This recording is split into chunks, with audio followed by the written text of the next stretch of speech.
चलिए तो आज स्टार्ट करते हैं। आज का टॉपिक वो है टेलीस्कोप। टेलीस्कोप हमें दूर की चीज़ों का एक मैग्नीफाइड व्यू दिखाता है। दो तरह के टेलीस्कोप होते हैं, एक एस्ट्रोनॉमिकल और एक टेरेस्ट्रियल। टेरेस्ट्रियल टेलीस्कोप अर्थ पर जो चीज़ें हैं उनको हमें मतलब लैंड पर ही है उनका मैग्नीफाइड व्यू देता है। जैसे माउंटेन्स पर जाकर आप टेलीस्कोप की हेल्प से माउंटेन पीक्स देखते हैं या और चीज़ें देखते हैं। इसी तरीके से कई बार हम astronomical object, heavenly bodies, moon, stars, planets को फोकस करते हैं, उनको विजुअलाइज करने की कोशिश करते हैं। ठीक है, उनको जो हम देखते हैं वो एक एस्ट्रोनॉमिकल टेलीस्कोप की हेल्प से देखते हैं। बहरहाल ये एस्ट्रोनॉमिकल टेलीस्कोप का डायग्राम है जो सामने बना हुआ है, रे डायग्राम। एस्ट्रोनॉमिकल टेलीस्कोप हो या टेरेस्ट्रियल, बनाने में एक जैसा ही है, बस मैग्नीफाइंग पावर का फ़र्क होता है। एस्ट्रोनॉमिकल टेलीस्कोप की बात करें तो बहुत दूर जो हेवनली ऑब्जेक्ट्स हैं, है ना, आपने स्काई की तरफ फोकस किया हुआ है किसी एक पर्टिकुलर ऑब्जेक्ट पर, बहुत दूर है। आप लोग जानते हैं कि जो ऑब्जेक्ट बहुत दूर होता है वहाँ से सिर्फ पैरेलल रेज ही आ सकती हैं। ठीक, और पैरेलल रेज बहुत दूर से आ रही हैं, मान लीजिए, वो आकर सबसे पहले एक कॉन्वेक्स लेंस से टकराती है, इंसिडेंट होती है ऑन ए कॉन्वेक्स लेंस। जिस तरह हमने माइक्रोस्कोप में दो लेंस यूज़ किए थे, टेलीस्कोप में भी उसी तरीके से हम दो लेंस यूज़ करते हैं। कोई बताने वाली बात नहीं है, कोई नई चीज़ नहीं है।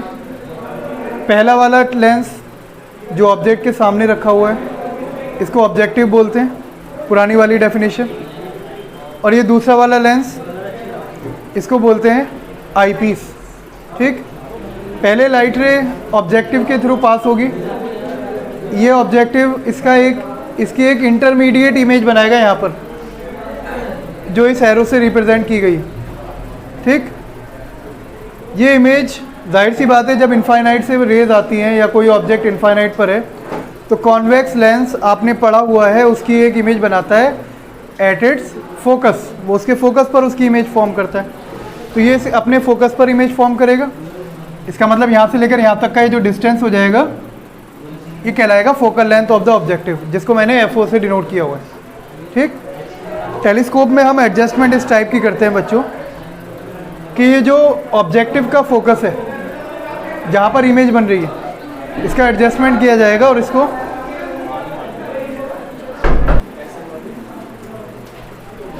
इनफाइनाइट से जो रेज आती हैं उसकी इमेज फोकस पर फॉर्म होती है। हमने एडजस्टमेंट इस हिसाब से किया हुआ है इसका कि जो इस ऑब्जेक्टिव का फोकस है वही सेम इस आईपीस का भी फोकस है। मतलब ये जो इमेज बन रही है इस ऑब्जेक्टिव के फोकस पर भी बन रही है और इस आईपीस के फोकस पर भी बन रही है ना। जब ये इसके आईपीस के फोकस पर बनेगी, ध्यान से समझिए आप, ये आईपीस इसको ऐसे रीड करेगा जैसे एक ऑब्जेक्ट उसके फोकस पर रखा हुआ है।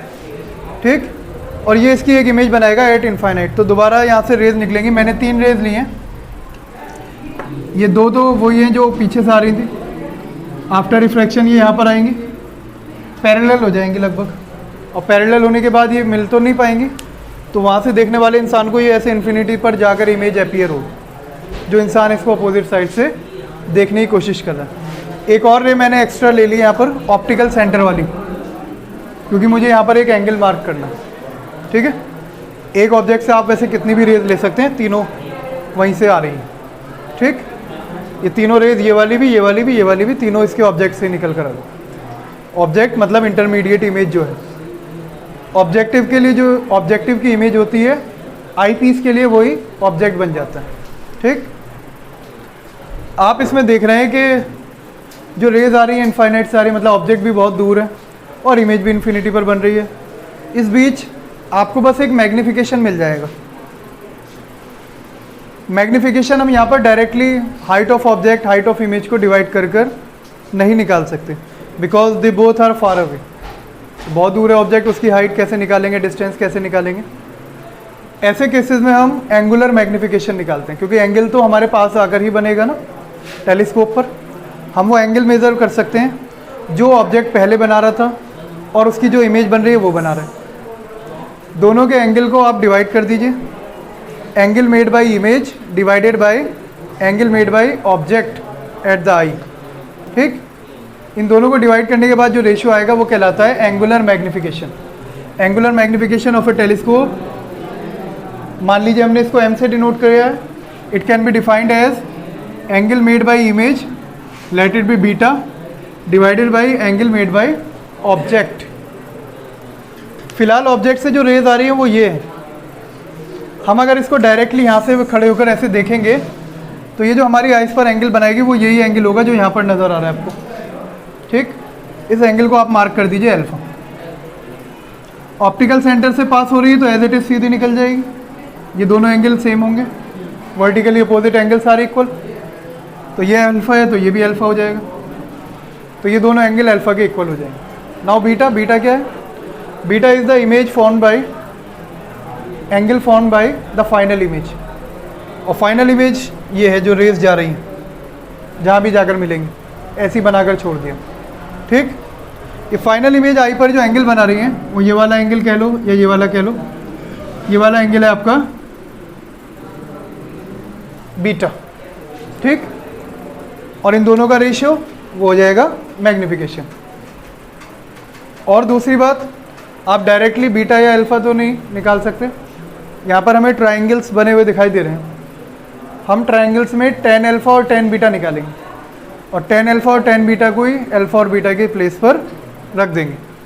जैसे यहाँ पर इस वाले ट्रायंगल में आपको नज़र आ रहा होगा, जो तेज़ और तर्रार बच्चे हैं उनको साफ दिखाई दे रहा होगा। इस ट्रायंगल में अल्फ़ा, ये ट्रायंगल आपके काम का हो सकता है, ये आपको अल्फ़ा निकालने में हेल्प कर सकता है। निकालते हैं tan अल्फ़ा, जो कि लगभग अल्फ़ा के ही बराबर होगा। Perpendicular upon base, perpendicular h के बराबर है, जो इंटरमीडिएट इमेज है उसकी हाइट। बेस यहाँ से लेकर यहाँ तक का डिस्टेंस क्या है? FO, तो ये हो जाएगा h upon FO। Any problem किसी को?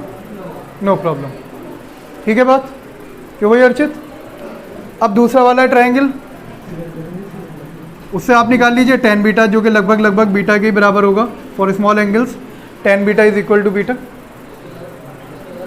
तो यहाँ से आप निकाल लीजिए इस वाले छोटे से ट्रायंगल से tan बीटा, इसमें परपेंडिकुलर है h के बराबर, वही जो सेम है, और बेस है ये FE, focal length of eyepiece. Objective से कम है ये फोकल लेंथ, दिखाई दे रही है, h अपॉन FE। फिर वही बीटा अपॉन अल्फा ऊपर वाली इक्वेशन में पुट कर दीजिए, तो आपको मैग्निफिकेशन मिल जाएगी। बीटा की जगह पर h अपॉन FE, अल्फा की जगह पर h अपॉन FO, दोनों को डिवाइड करेंगे, h से h डिवाइड हो जाएगा, ये बन जाएगा FO अपॉन FE। ये अपॉन में जो FO है ये ऊपर चला जाएगा रेसिप्रोकल होकर, सबसे ऊपर, ठीक। कहाँ सबसे नीचे था, आज सबसे ऊपर है, बताओ।